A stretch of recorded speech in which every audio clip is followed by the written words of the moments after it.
in SketchList, everything you build goes into a project. And if I wanted to start a new project, I just click Start New. And this is a slightly different form because I already have a project started. But I would just give it a name. The dimensions can be any size, three-dimensional size, that would hold the unit we're about to make. So the width is 90 and the depth is 60. And we're starting off with a brand new empty assembly. The first thing you'll notice is that SketchList has created the project named Tuesday and put in the assembly by default. And by default, everything, all assemblies that go into a project take on the same size as the project. And then we would move that, manipulate that, resize it. And that brings us really to our first tool and the way that SketchList handles the sizing. So the key things to know are everything is located and sized from that corner, the lowest, leftmost, bottommost corner, where the values of that point are 3 zeros. And what we're going to do is we're going to locate and size by manipulating those points. There are 3 tools to do that. I can do it with the dots here. And that's one way to resize. I can do it with the calculator, and that's how I'm going to start this evening. Imagine that this assembly that we're making is 36 inches tall. Well, I can just say height is 36. And when I click out of that text box entering the 36, I have 2 options. I can either make that difference from the bottom or from the top. So I want that to be 36 inches tall with the bottom of the assembly on the floor or bottom equals 0. So I'm just going to click that button, back down to the assembly level, and I have my 36 inch high assembly. I wanted this to be some width, so I'm going to make this 18 inches wide. When you're making your first cabinets for your library, it's better to make them narrow and smaller, because when you build up the assembly with the boards put in your library, when you call that assembly into a project, it's got to fit in that project. And if I made this assembly 60 inches wide, well, there's a lot of project sizes it wouldn't fit into.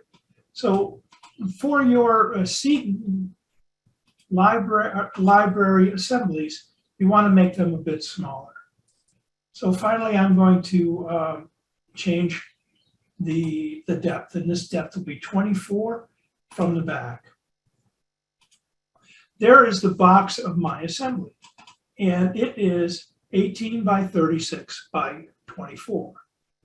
Assemblies, in terms of the hierarchy or the nesting, assemblies are the only thing that go into a project. Now, I have a project selected, I can tell, because the floor of the project is here.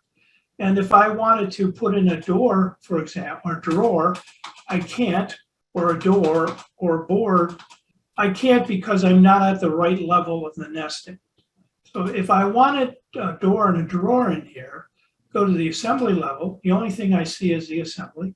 And now I'm going to put, I'm going to start out just putting a door in. So I click the icon up here for door, add door, come back to my calculator, and just imagine that the height of this door is 24. And the bottom of this door, say it's going to be 2 inches from the bottom of the assembly. If I click top, there's my door. I can say it's going to be to the left by 2 and the right by 16, because I'm going to have a a style on either side. And what that does is it places the door such that there's 2 inches to the left, 2 inches to the right, and it's calculated the proper width for me. So later on, when we put in the stiles and the rails beneath it, it'll be in the right place. Add a drawer, it's the same process. Now what I'm going to do is I'm going to go down to the spreadsheet. Spreadsheet works a lot like the calculator, but it gives you more information. So I can say, well, the left of the door is 2, so this is going to be 2. In fact, I can just replicate that, 2. And now you see my choices of calculating are either width or height or right. These column headings become the buttons in the spreadsheet. So I'm going to continue on with my copying of the door size like that. And if I come to this side, I see the top of the door is 26. So I'll put the bottom of the drawer, for right now, I'm going to put it at 27. I'm going to have an inch between that. The height could be, say, anything at this point, and then just do the top. So in fact, it doesn't quite look right. So I'm going to turn this back to a 6-inch drawer, type in 6, and click total, like that. And then the drawer, of course, has a depth, and I could put, say, 20 inches, like that.